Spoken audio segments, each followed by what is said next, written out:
Assalamualaikum warahmatullahi wabarakatuh. A'udzubillahi minasyaitonirrajim. Bismillahirrahmanirrahim. Alhamdulillahirabbil alamin wassalatu wassalamu ala asrofil anbiya'i wal mursalin sayyidina wa maulana Muhammadin wa ala alihi wa sahbihi ajma'in, amma ba'd. Para audien adibaku yang dirahmati Allah, marilah kita sesama menyaksikan kajian khutbah dari awal hingga akhir supaya tidak menimbulkan kesalahpahaman. Apabila ada kesalahan, kami mohon maaf yang sebesar-besarnya. Akhir kata, wassalamualaikum warahmatullahi wabarakatuh. Terima kasih. Yang masalah paham, masalah yang ini, masalah apa? Jihad. Kalau saya ngomong keluar mawon, ini penting masalah apa jihad. Salah paham diawasi, masa apa? Ini jelas kalau potongan kiai ultimati. Ya terjadi masalah jihad ya. Kalau terang mulai awal ya, terus buatan salah paham. Yang jelas kalau tanggung jawab ijtihad niki teng kersane Allah, buatan perlu tanggung jawab MUI cek tenggene novel mawon pokoke tanggung jawab pendapat ini teng pangeran. Nabi sing jelas niku pun kalau dudono kronologi awal. Nabi itu umur 40 tahun dapat wahyu. Ini disepakati ulama seluruh dunia. 40 tahun dapat wahyu. Intinya itu kan dakwatun nas ila tauhid, bahwa manusia harus mengakui keesaannya Allah, nyembah ning Allah, anti berhala, anti syirik, ya, anti berhala, anti apa? Syirik. Dan itu 13 tahun. Rata-rata ulama itu mengatakan 13 tahun Nabi di Mekah. Dilukai, diserot, dilecehkan. Nabi sama sekali tidak melakukan perlawanan. Itu masa 13 tahun. Enggak melakukan perlawanan, walhasil wala-wala cerita Nabi akhir hijrah. Ini hijrah pertama teng Habasyatul Ula, Habasyatul Tsaniyah. Terus hijrah yang ditulis sejarah hanya hijrah ke Madinah. Dianggap hijrah paling sukses. Setelah di Madinah sukses, itu hanya pencatatan sejarah secara zahir. Hakikatnya Nabi itu mengalami pengkeroposan yang luar biasa karena justru di Madinah itu Nabi dua kelompok yang munafik. Dulu di Mekah meskipun keadaan sulit orangnya tulus semua, tapi di Madinah yang kelihatan gemerlap ternyata bagian besar dari mereka kelompok munafik. Kelompok munafik ini orang-orang terpelajar yang cara berpikir berdasar strategi. Strategi sing dibungkus psikologi pendatang ambek psikologi penduduk asli itu sing disebut layu khrijan nala azu minhal adab. Kelompok Abdullah bin Ubay itu merasa mereka itu penduduk asli Medina. Nabi setelah jaya di Medina, Abdullah bin Ubay merokokasi Medina. Lho kowe iku penduduk asli kok dipimpin wong monco. Kowe iku penduduk asli kok dipimpin wong napa? Karena Nabi dan para muhajirin penduduk Mekah yang sekarang mimpin temudi Medina. Sahabat-sahabat yang lemah imannya itu ya goyang imannya. Akhirnya sebagian mereka ikut munafik. Lalu kalau bolak-balik matur ngaji ke putih-putih ini pentingnya sebuah bahasa, pentingnya sebuah bahasa. Orang munafik membahasakan Nabi itu pendatang yang mimpin pribumi. Sehingga kesannya Nabi itu zalim, menginvasi, mengganggu warga setempat. Sing disebut layu khrijan nal a'ju minhal. Wong kucing lesu kok pakani. Sebenarnya nyokot kue dari umat benuke. Tapi orang-orang Ansor yang mukmin sejati bahasakan Nabi dan Muhajirin as-sabiqun al-awwalun. Mereka orang-orang terhormat karena pembawa hidayah. Dan mereka telah berjuang lama di Mekah 13 tahun. Maka bagi sahabat Ansor, Nabi dan Muhajirun dibahasakan apa? As-sabiqunal awwalun, pembawa hidayat, pembawa kebenaran. Sehingga dengan bahasa ini sahabat Ansor merasa harus hormat, harus membantu, bahkan harus menyerahkan sebagian hartanya, termasuk sebagian istrinya ini dalam sejarah ini. Sahabat Ansor yang begini telur, orang Muhajirin ngempat, sebagian kita dikena. Lho ini bener lho tentara ini mbok wong saleh lah tetep buta wong wedok niku dalam sejarah. Paham nggih? Cuma ngaramno selingkuh tetep ya. Itu dalam sejarah begitu. Orang Ansor itu yang istrinya 3 dipegat 1 dikasihkan apa? Soal megatnya aku perhitungan paling elek, orang itu urusan masing-masing. Tapi yang jelas itu faktanya dipegat sih, itu 3. Asing di loro itu pegat nek itu 3. Mestinya dihitung-hitung, paling elek. Nah yang jelas tetap 3. Muhajirin itu orang bingung, asal itu tapi memang dalam sejarah dia sampean tahu pola bahasa yang dipakai. Orang munafikun nganggep Nabi itu penjajah, penduduk monco yang mimpin pribumi. Orang Ansor nganggep Nabi washabu disebut asabiqunal. Walhasil akhirnya gemerlapnya Nabi yang jaya di Madinah, ternyata di dalamnya banyak kaum-kaum munafik yang siap setiap saat berogoti Islam. Sing disebut nahsa antusibana napa daerah. Wong munafik yang pinter-pinter, yang terpelajar. Ini kelompok Abdullah bin Ubay bin Salul. Mereka itu diam-diam koalisi sama tentara Romawi yang saat itu teritorialnya sudah sampai Palestina, sampai Syam. Dengan kafir Mekah, dengan Nasrani Najran dan Yahudi Quraisy. Ini bersamaan roh sistem intelijen. Karena orang munafik itu secara lahir itu Islam, maka dia kumpul Nabi, kumpul sahabat di masjid di dalamnya Nabi. Karena mereka kumpul, maka mereka dapat informasi. Ternyata informasi ini digunakan, diperuntukkan bagi mereka yang kafir, yaitu untuk pasukan Romawi di teritorial Palestina, untuk musyriku Mekah, Nasara Najran dan Yahudi Quraisy dan Nadir. Dulu di Madinah itu ada Quraisy dan Nadir. Itu yang diulang-ulang Quran disebut wafikum sama'una lakum. Di kamu ini banyak pendengar-pendengar, pengintai-pengintai, intelijen-intelijen yang tukang ngintip, tukang awasi. Dan itu nanti akan disampaikan ke mereka. Waktu Nabi terjepit. Karena sekarang Nabi tahu bahwa di sekelilingnya orang-orang munafik. Ya. Akhirnya sebagian sahabat usul, ya Rasulullah, bunuh saja mereka. Yang usul begini termasuk Sayyidina Umar. Jawabnya Nabi nopo. Idzan yaqulul qailun tu idzan yuqalu inna Muhammadan qatala ashabah. Nak tak pateni kaya apa omongane donya, kaya apa reaksine donya. Mesti mereka akan komentar inna Muhammadan yaqtul ashabah. Muhammad mateni sahabat dhewe. Mergo munafik yo melok jamaah, melok ngaji. Nak dieksekusi mesti diekspos Muhammad ku kanibal. Meneh mbek wong liya ngarep dhewe iki. Akhire tak Nabi ngempet. Ya ora usah pateni, dadi digrogoti tapi ngempet. Mulane surat Taubat itu surat sing khusus nerangno munafik. Saking dugane pangeran nganti surat Taubat mboten pareng maos napa? Kenapa ada orang munafik? Karena itu tadi logika bahasa. Kalau bolak-balik makanya wa allama agamal apa? Asma. Dari awal manusia itu sekali salah bahasa itu akan salah terus. Itu tadi. Orang-orang munafik mengistilahkan Nabi ku wong monco, mimpin wong pribu. Sehingga sentimen-sentimen penduduk asli bangkit. Mergo merasa dipimpin ada. Orang Ansor cara membahasakan Nabi as-sabiqunal awwalun. Orang-orang senior yang harus dihormati karena membawa hidayah. Empun, walhasil nabinya dari nganti wafat. Tapi setelah wafat, diam-diam munafik tampil lagi. Sampai sebagian sahabat yang nganggo logika munafik. Ini ketika Abu Bakar dibiat jadi khalifah, Sa'ad bin Ubadah yang sahabat soleh, sebetulnya orang baik dan benar-benar soleh, ngendikan minna amir wa minkum amir. Kalau kelompok muhajirin bisa jadi presiden, sahabat Ansor juga harus jadi apa? Presiden. Sehingga nanti ada presidennya sahabat muhajirin, ya ada presidennya sahabat Ansor. Minna amir wa minkum. Waktunya terjadi tragedi-tragedi khilafah. Jadi friksi-friksi dalam Islam itu sebetulnya dimulai Abu Bakar, Ansor dan muhajirin. Itu kadang mereka pakai sentimen kedaerahan, sentimen pribumi dan non-apa pribumi. Disebut minna amir wa minkum napa. Terus berkelanjutan.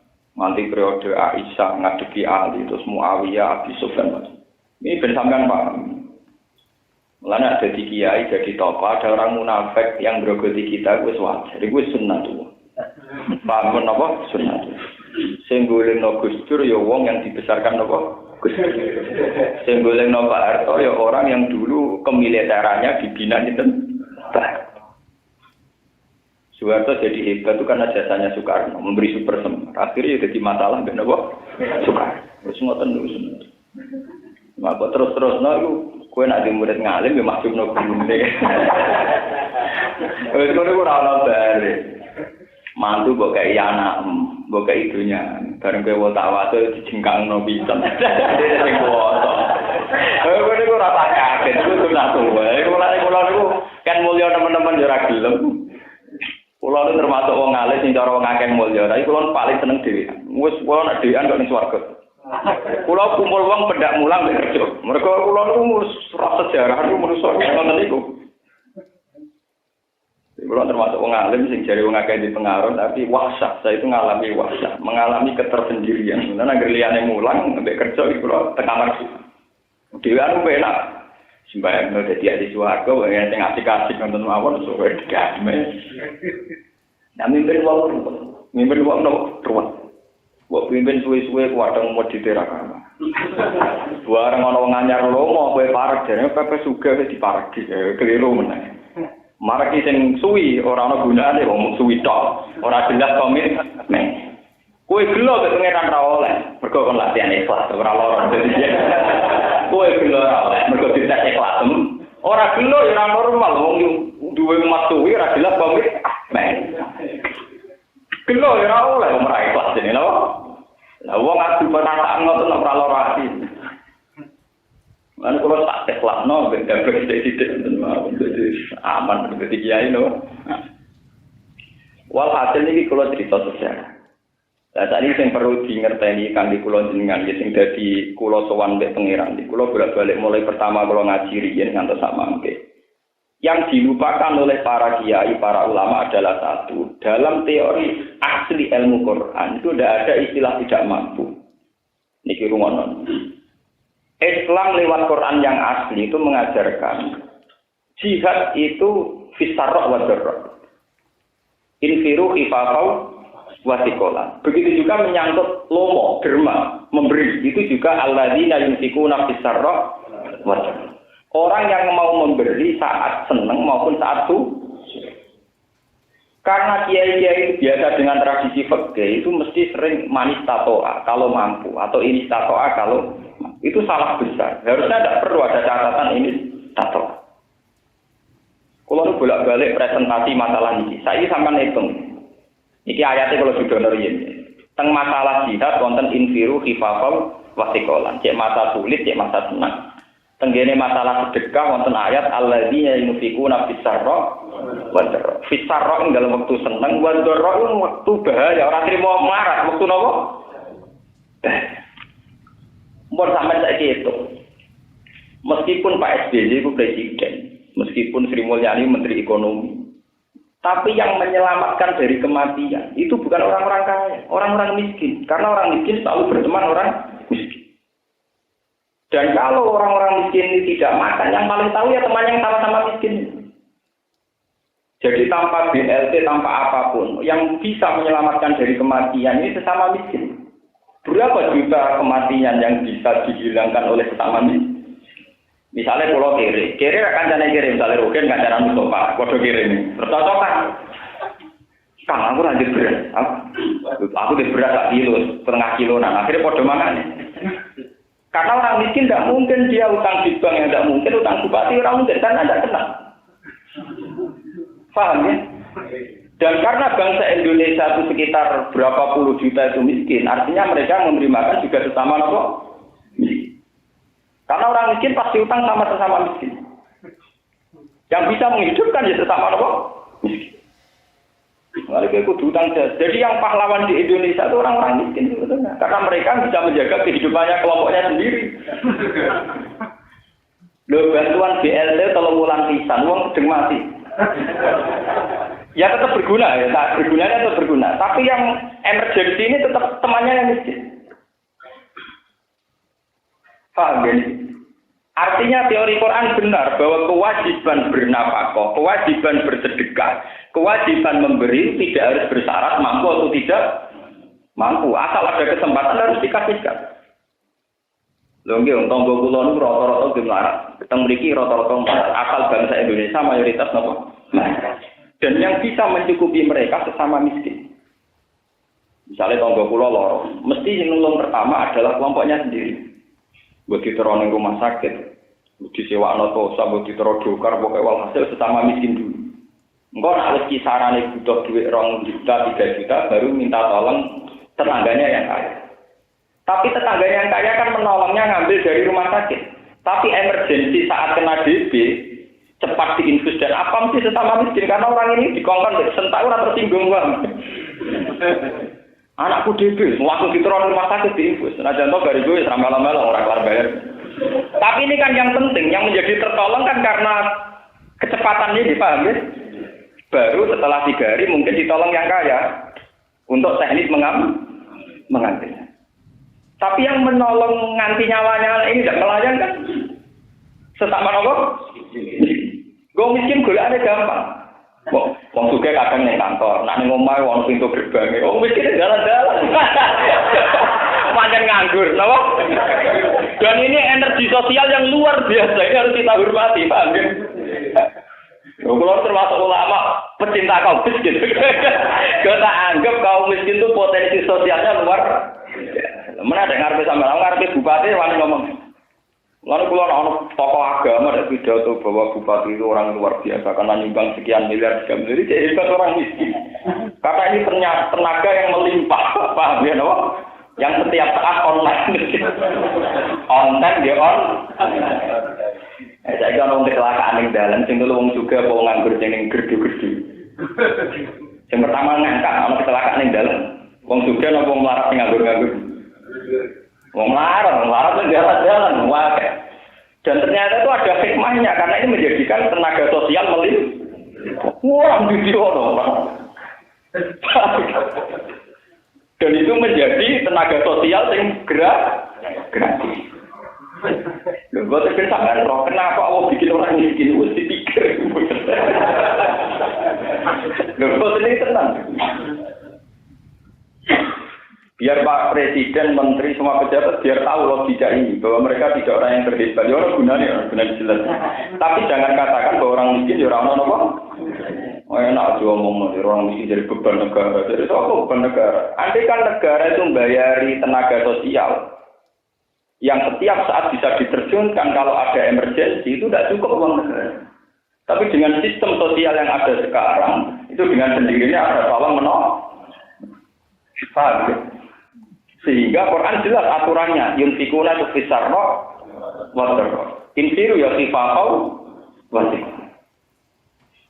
Ini perlu sampean catat. Lalu sering kita bahas tiang, Gus jenengan tiang alim, kok dihormati tiang niku. Saya itu punya tetangga, yang orangnya itu urang, dia punya warung besar, wong urang. Anak aku senengnya setengah mati. Gus jenenge warung ngoten niku, wong nakal macam-macam, wong ra salat semua. Lu kiai paling dihormati kula dihormati. Takut iki alasannya nopo? Tonggo-tonggo nak ramahan, utang aku rawani. Aku wis kecelok ulama, kecelok kiai. Wani ini utangmu. Jadi aku nak ngamal adi ekonomi kok ini udah jelas. Lah wong iku hormat kula, mergo kula ngormati fungsinya dia. Tidak dia minta pada aku. Tapi ya tak urus.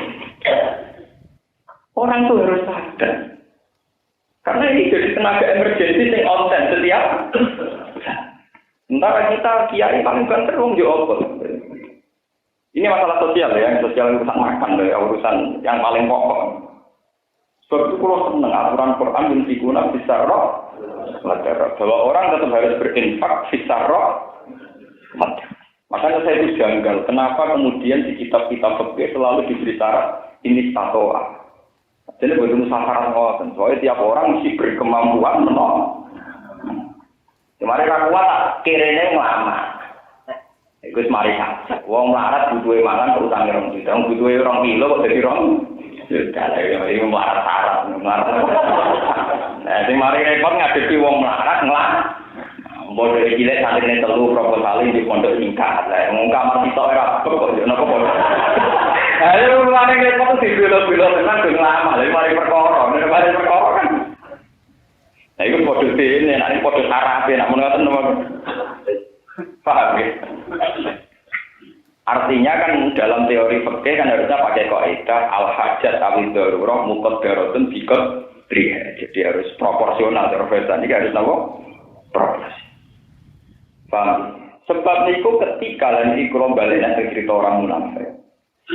Ketika Nabi mewajibkan berjuang dan orang munafik berdalih tidak mampu dengan mengatakan nawi statok nalat korosna mampu. Muhammad tak jana aku kepengen melok berjuang tapi aku ora mampu. Umpama mampu melok. Allah tidak menerima alasan. Mergo berjuang tidak harus bersyarat orang yang loh, misalnya sahabat paling waras, paling kere. Dengan dia bilang iya, itu bisa diposisikan jadi satpam atau jadi apa saja.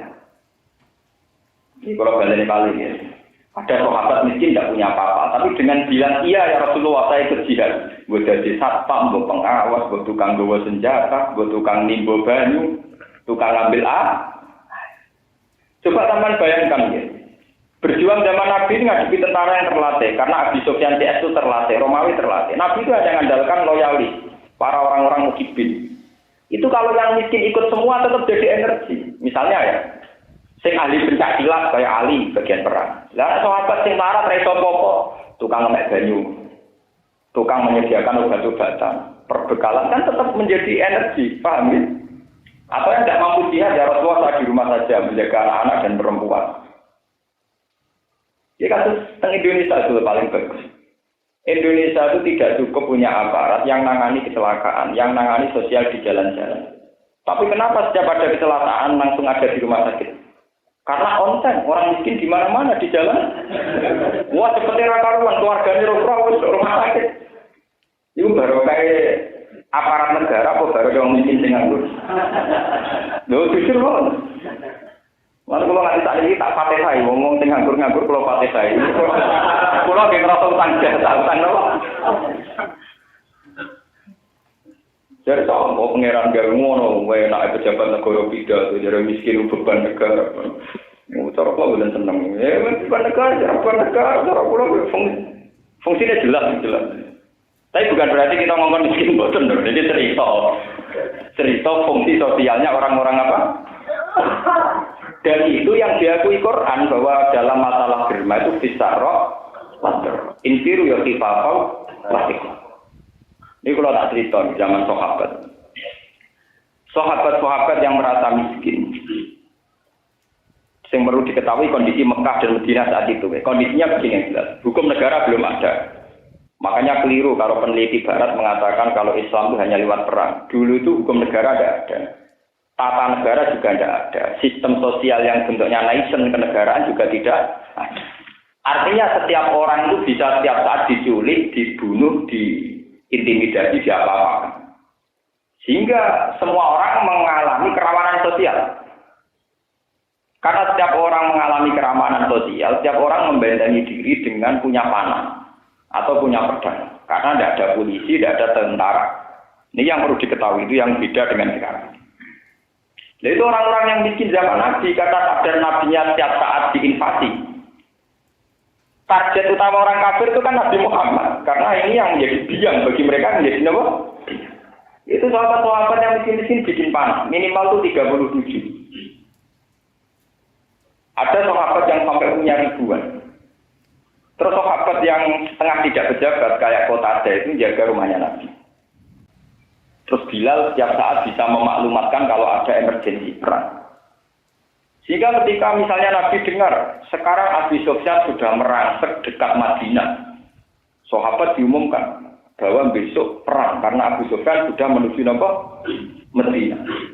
Di kumpul mereka sudah punya panah. Makanya disebut walau aradul khuruj la adu lahu. Kalau betul orang itu punya komitmen jihad, tentu peralatan jihad dipersiap. Kowe nak si ape lunga sesuk, mestine perbekalan disiapkan malamnya. Lalu sahabat ngono. Perang dulu itu dadakan semua. Karena tidak ada aturan negara, tidak ada PBB, tidak ada apa. Sehingga Nabi sampai dawuh alimu auladakum birrimah. Anak-anak warai memanah. Itu saking urgensinya fungsi nopo Pak. Karena tidak ada negara, nggak ada jaminan keamanan dari negara. Orang harus menciptakan keamanannya sendiri. Jadi keliru kalau orientalis ngamati, dulu itu nggak ada tatanan negara. Kalau sekarang kan ada. Yang akan bunuh kita dianggap kriminal oleh polisi. Bisa dipidanakan. Kalau dulu tidak ada begitu. Bahkan yang bisa membunuh nanti calon penguasa. Karena dulu pakai hukum rimba yang berhasil bunuh malah penguasa. Jadi nggak mungkin kena pidana, malah menjadi apa? Artinya gini, andaikan kafir Mekah itu bisa menumpas Nabi dan para sahabat, malah kafir Mekah bisa mendominasi Medina. Bukan malah dituntut hukum ke tribunal atau mahkamah internasional, boten.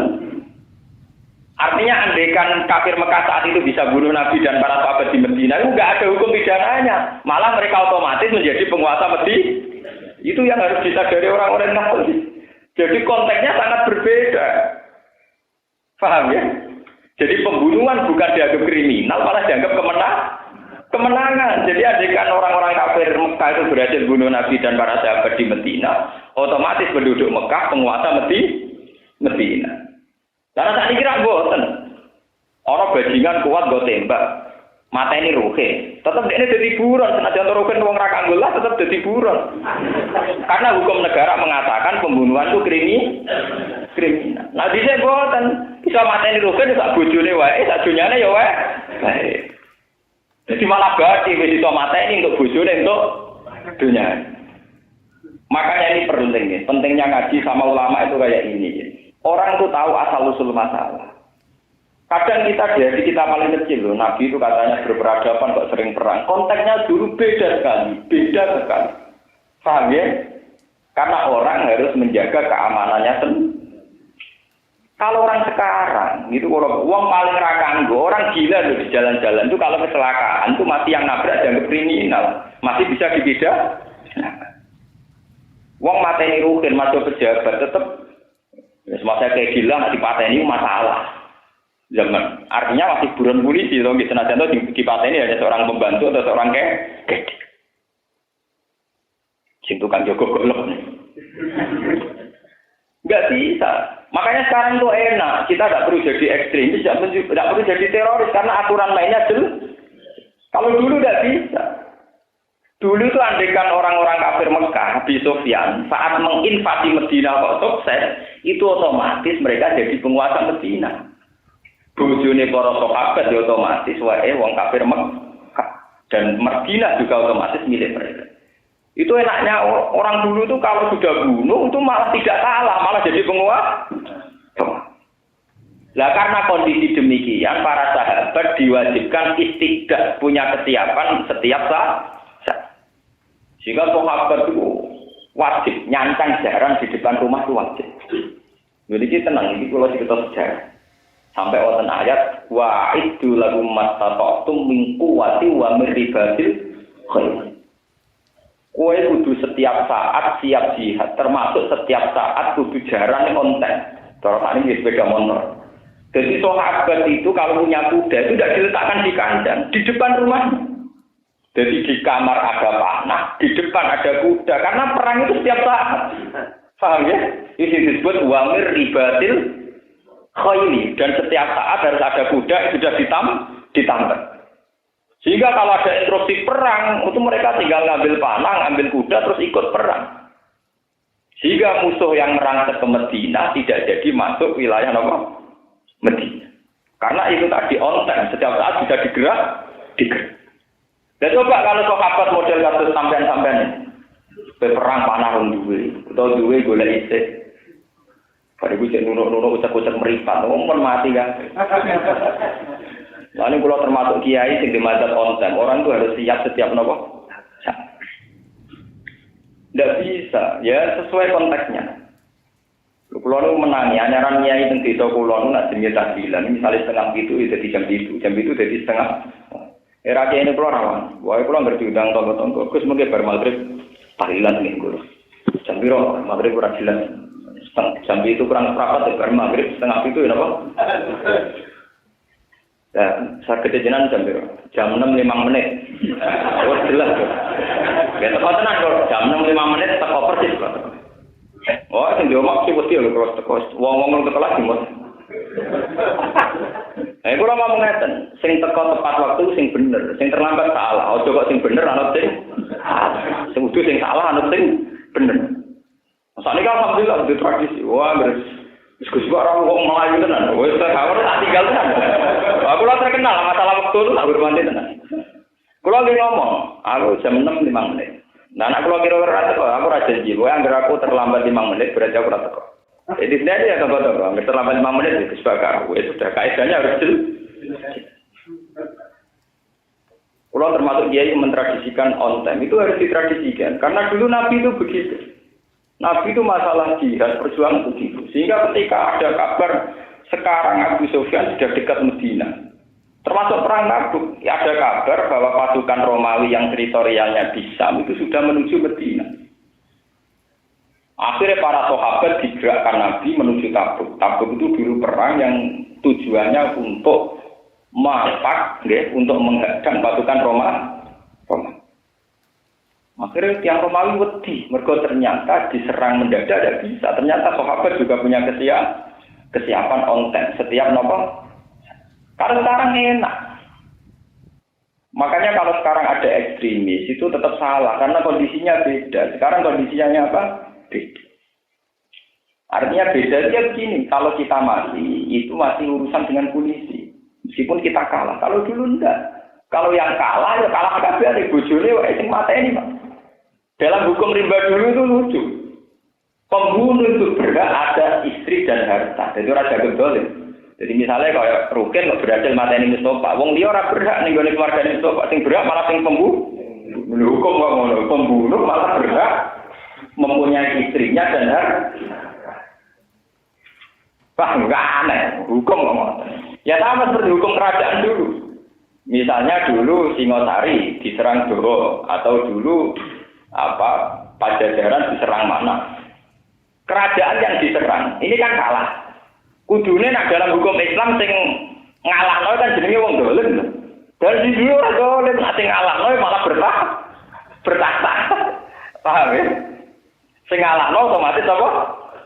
Bertahta.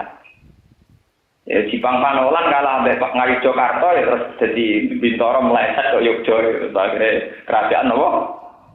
Akhirnya Demak dia lah mau jadi kabupaten sing jadi kerajaan apa?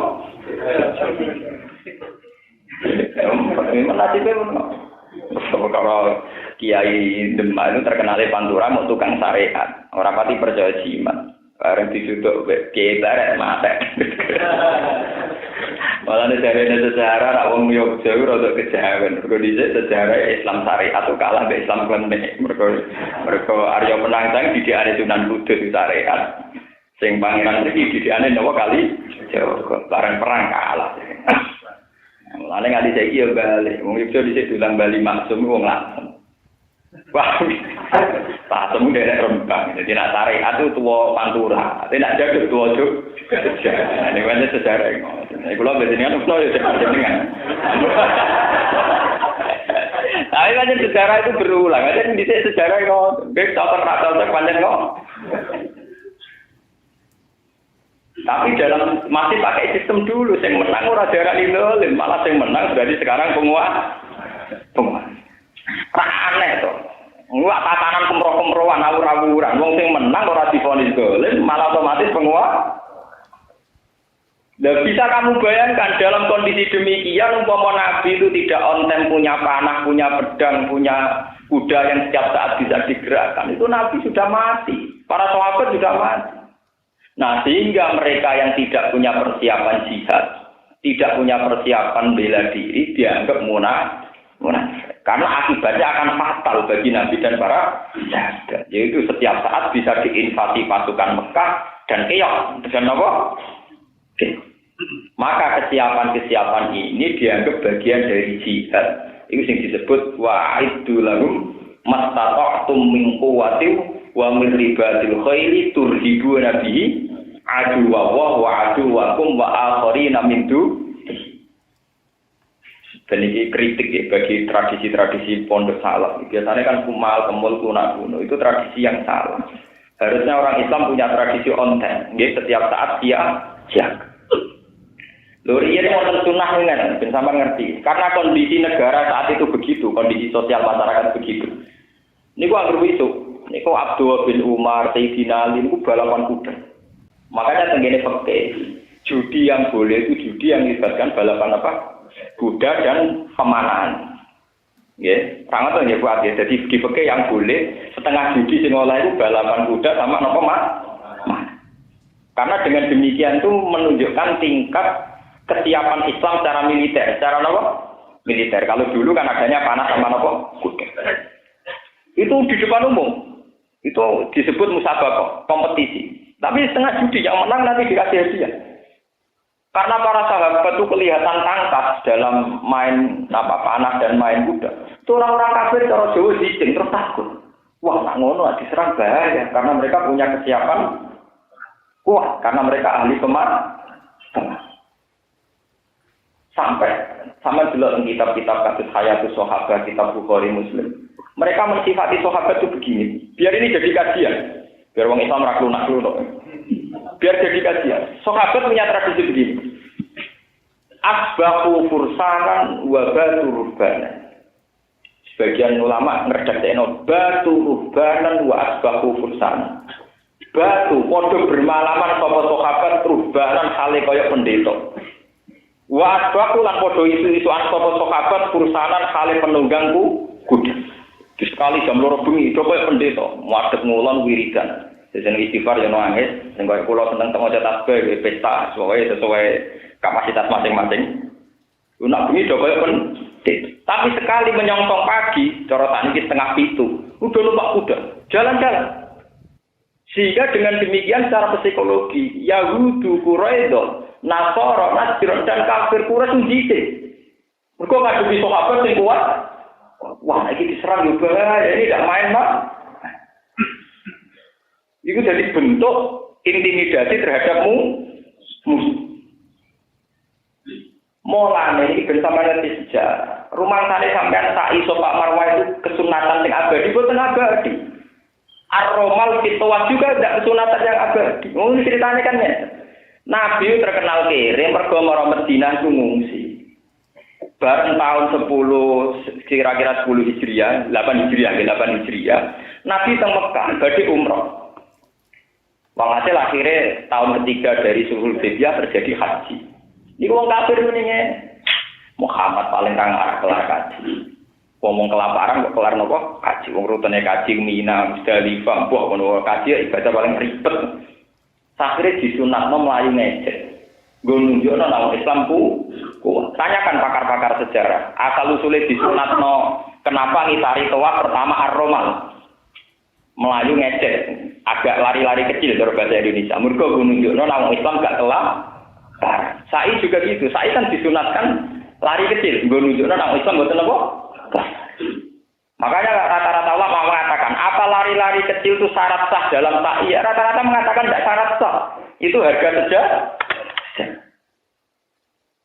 Itu artinya apa? Dari bukti ini kelihatan sekali. Wong Islam orang ketok lemah di matamu.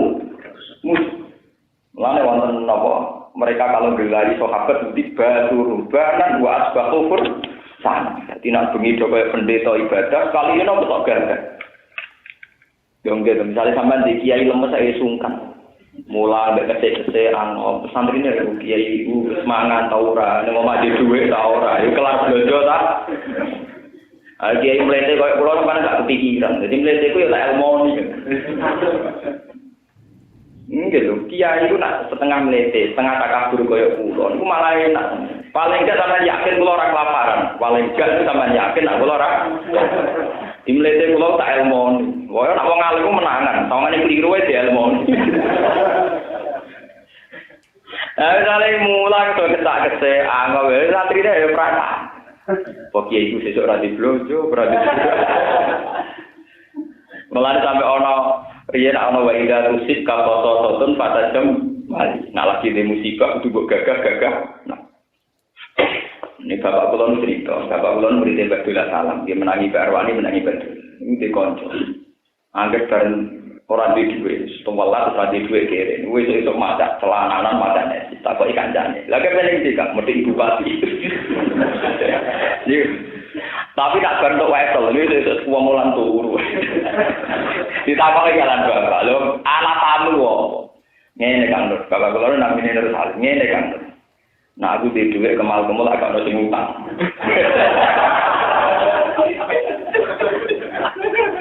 Lah anak aku ra duwe dhuwit ketok gagah, tak utang dipercaya. Mergo ketok apa? Mulane santri salah strategi. Wong ape utang wong kok kemal-kemul ketak gede ketok ra iso nyaur. Akhire ra diutangi tapi untuk sedekahan. Mergo salah ilmu, salah napa? Salah napa? Paham ya? Wong kere nggo mobil iku nak utang diutangi 2 juta. Orang mau 150, tapi uang wis anake loro, kesak-kesik dene dhewe loro. Wong mesti nek butuh duit gede. Uang ra diutangi mau ditangoni 10. Banyak hukum sosial mengatakan demikian. Lalu ada di gue di kiai, di mobil gue. Uang salam tempel 100.000. Tapi nak ketok melarat, anggap wah tak kira mulai wis seneng ora loro. Wis melarat malah dikei sithik. Logikane kan nak wis melarat kebutuhannya banyak, uangnya tidak cukup. Tapi hukum sosial berkata lain. Nak wis melarat 20.000 cukup. Ora malah loro. Itu mulai zaman sahabat ya kayak itu, logikanya orang kayak itu. Sebab itu sahabat dididik Quran yaqta durumul jahilu aghniya minat kamu. Wong sing ora roh nyangka sahabat sufa itu sugih, padahal do kelaparan. Mergo apa? Abu Hurairah ngresuk matu-matu. Jadi sing kata-katane juga-juga numpak jaran, numpak kuda, ini kalau jalan-jalan. Gua kata, mulane kemenangan Mekah secara damai, sama delok kitab-kitab pengarang. Kenapa Fathu Mekah bisa secara damai? Itu karena ada perang psikologis. Nabi tekon gua gagah, numpak juaran gagah. Nabi melokok pisan, pasti iku korban onta itu 60 onta. Di sebelah dia. Terus wong kafir. Lah wong kok ngadepi wong gagah-gagah ngono wis ora usah perang damai. Umpama Nabi rawuhe teng Mekah kok angop lunak-lunak. Ya mesti pilihan wong kafir bantai saja. Ini pentingnya gagah, nggih, pentingnya apa? Gagah. Loh, ini kan pulau bertanggung jawab secara akademik, paham ya? Sampai nggak ada, tentang itu, sing ben bantah tak pulau, masih nak bantah itu ilmu loh, itu takok loh, syaratnya pokoknya. Oh, zaman akhir hukum kritis kok takok, kenapa? Kritis itu ilmu ini banding, misalnya ilmu pulau songo, dia walus perapat, no kritis pantas. Mungkin dia songo, kalau itu takok, ini orang apa kritis. Paham, ini penting kalau aturannya. Jadi pola-pola hidup sehat secara sosial itu harus tambah gagah. Ini disebut barurubanan wa asbahu fursan. Akhirnya tiang-tiang kafir setelah melihat Nabi Muhammad mau haji itu dengan dandanan yang kuat, sahabat kelihatan kuat. Ini terus milih damai. Mereka tak pernah kira-kira kan. Ini penting kolaborasi. Karena sekarang itu terjadi ajaran-ajaran misalnya sufi yang berlebihan. Sampai uang ranti duit belas, orang gagah, maka murid sekarang dari mati apa wapot, coba dan wapot. Dari murid mengenai apa? Mati apa wapot. Spiye, dunia spisan kayak mampir mobil. Ya, emang dia justru suami yang karek mampir mobil itu enak dong, mampir doang orang enak. Justru mau mampir itu saya enak, terus mampir gak enak. Oleh salah kaprah itu, salah kaprah sebenarnya ada begitu ya. Sufi itu fi'lul qalbi ya, bahwa akidah kita harus kuat secara sufi. Tapi kita ini kan punya musuh. Kita ini berkompetisi dengan lawan. Dalam sunnatullah orang pasti punya lawan. Dan lawan itu harus kita kalahkan secara taktis, termasuk secara psikologi orang-orang kafir itu minder. Mergo pas dinyek wong sahabat itu kelaparan, ternyata pas tawaf sampai melayu. Wong tawaf sampai melaku itu selera karuan, sampai melayu. Bar tawaf itu kesel melayu. Yo ngono isik ta'i, bena sofal marwah. Ta'i artinya melayu. Ya jajal misalnya sahabat itu pas tawaf nikal weteng mbek ango. Engko ta'i mbek kukur-kukur. Mesti pikirannya orang kafir bantai saja karena mereka orang lemah. Karena kelihatan gagah, mereka milih damai.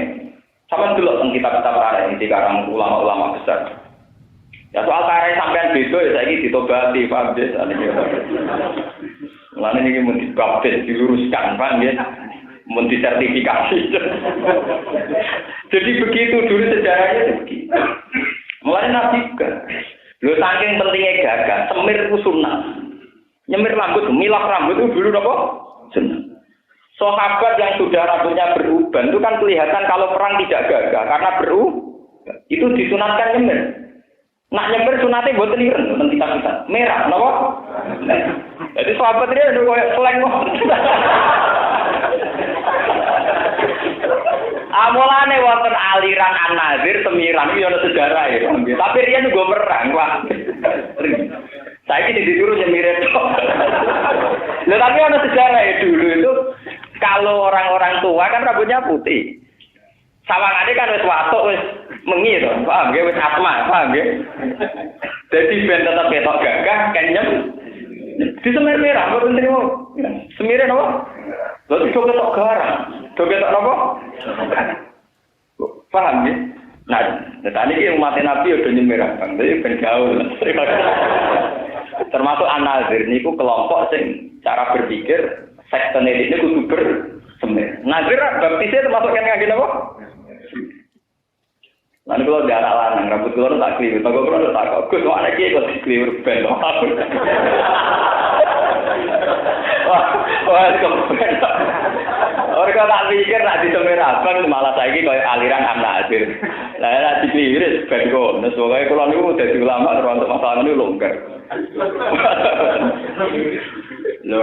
memang kayak dia anak, mengamenge ukar-ukar anak singgah, gak. Anak kiai ora kalah wae anak pegawai negeri. Anak pegawai negeri gua numpak BNT uang jajan duwe. Misalnya anak kiai cilik dilatih sarongan mengi waktu.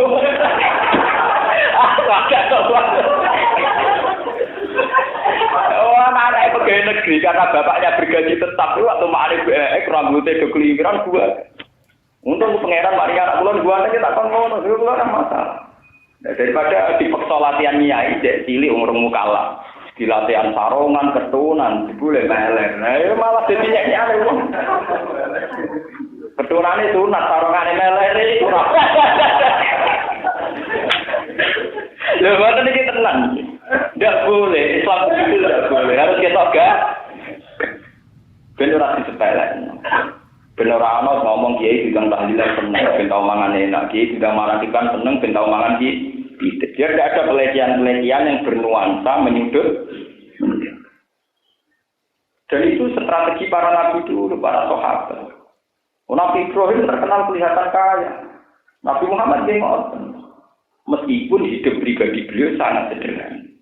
Mangan kurma loro ya cukup, telu ya cukup. Kalau kehidupan pribadi asupan yang masuk kita harus sederhana. Kalau piyambak secara pribadi harus sederhana.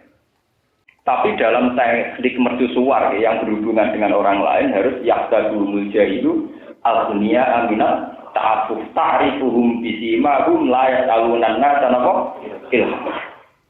Dan ini yang dilupakan para tokoh-tokoh sekarang.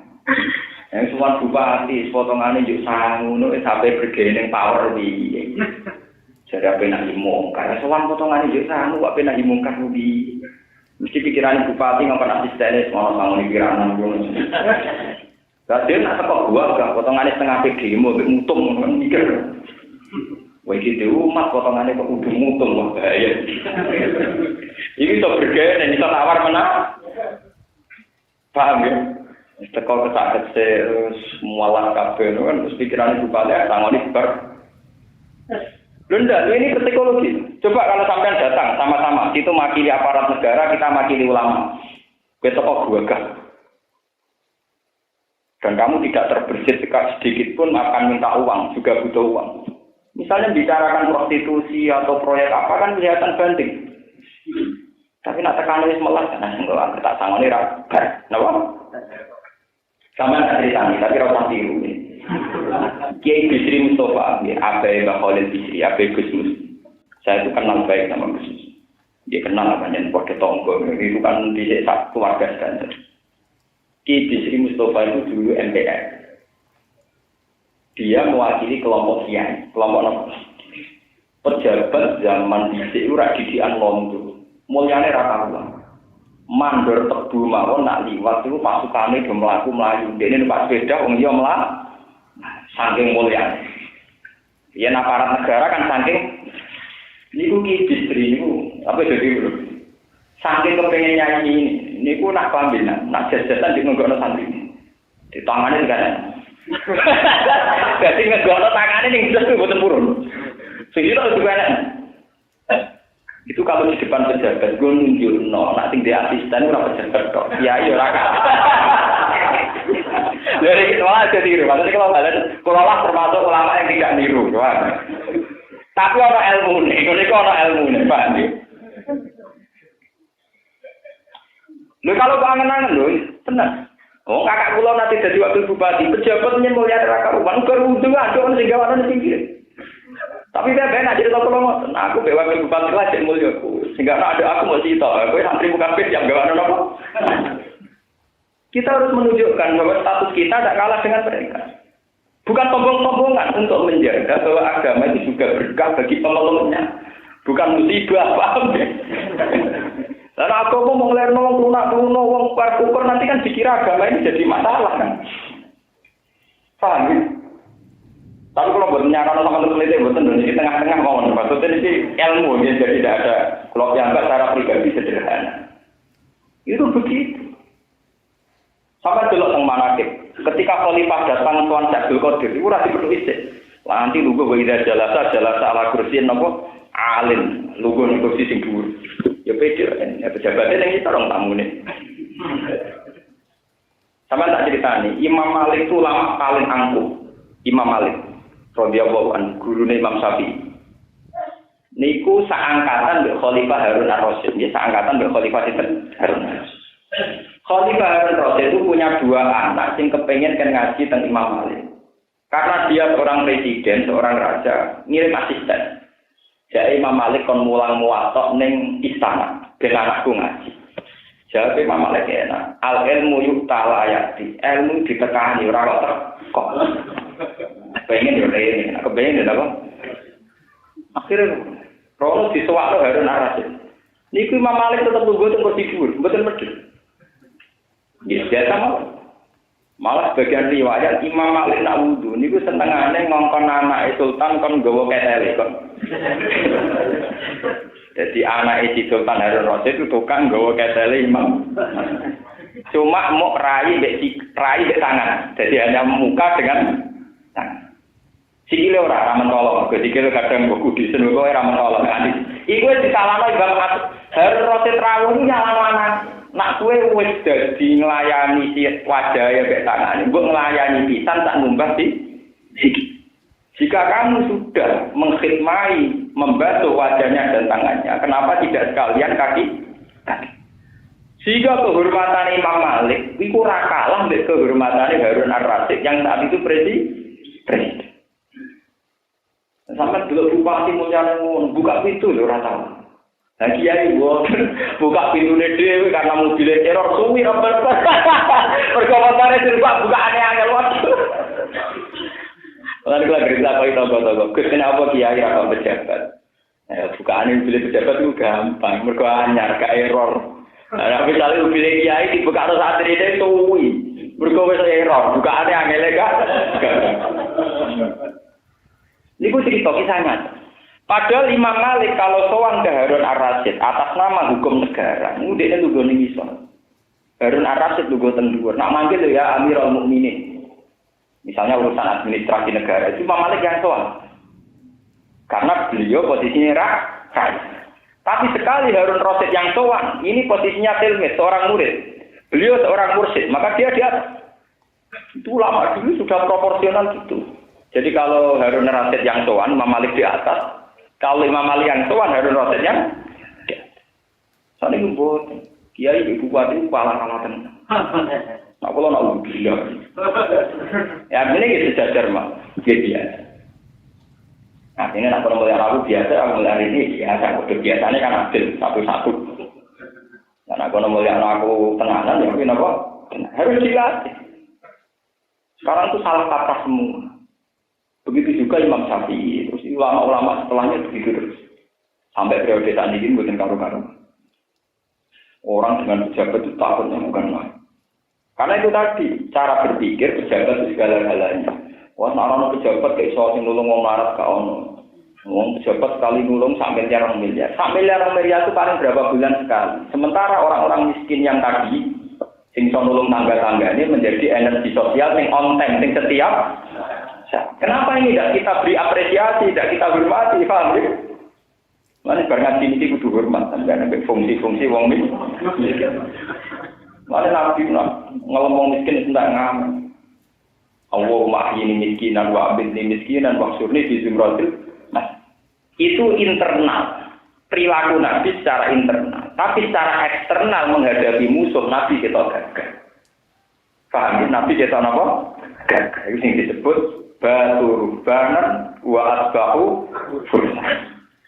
Terus diabadikan lewat syariat nak tawak kudu ar-romal. Romal itu melayu ngecek. Nak sa'i kudu lari-lari kecil. Itu sejarah ibn para sahabat gak dianggap kelapa. Ini penting kalau aturakan. Itu salah kata. Malah kadang ngetok nang al-pakaian suwe. Dan ngetok juhute. Juhut dipamer lewat pagi suwe. Lah juhut misalnya kita tidak satu sewu. Gak ada orang kafe. Kalau ngetok juhute. Karena kita ragu tok dulu. Pamer gak modal, itu kan pamer gak modal. Artinya untuk kelihatan zuhud kan bisa diwujudkan kamu punya uang, kamu kasihkan semua ya kita zuhud. Nganggo klambi tua ya kita. Tapi bagi orang miskin kan seneng pamer zuhud sing liwat sedekah bermanfaat. Nggih betul. Paham ya? Mulane ciri utama agama adalah dimulai dengan surat Baqarah wa mimma razaqnahum yunfiqun. Piye wae ciri utama agama itu melakukan infak, bukan tontonan. Nanti mau kita ketua bank kami juga dan kita juga itu tontonan. Ciri utama agama itu wa mimma razaqnahum mau bersedekah. Ini penting kalau aturakan karena konsep-konsep jihad yang kayak perang ekstrim itu sebetulnya dulu kondisinya Mekah Madinah kayak tadi yang saya terangkan. Tidak ada keamanan yang dijamin negara, tidak ada keamanan yang dijamin PBB atau apa saja. Mereka harus menjaga dirinya masing. Dan itu termasuk strateginya harus kelihatan gagah. Kelihatan apa? Gagah.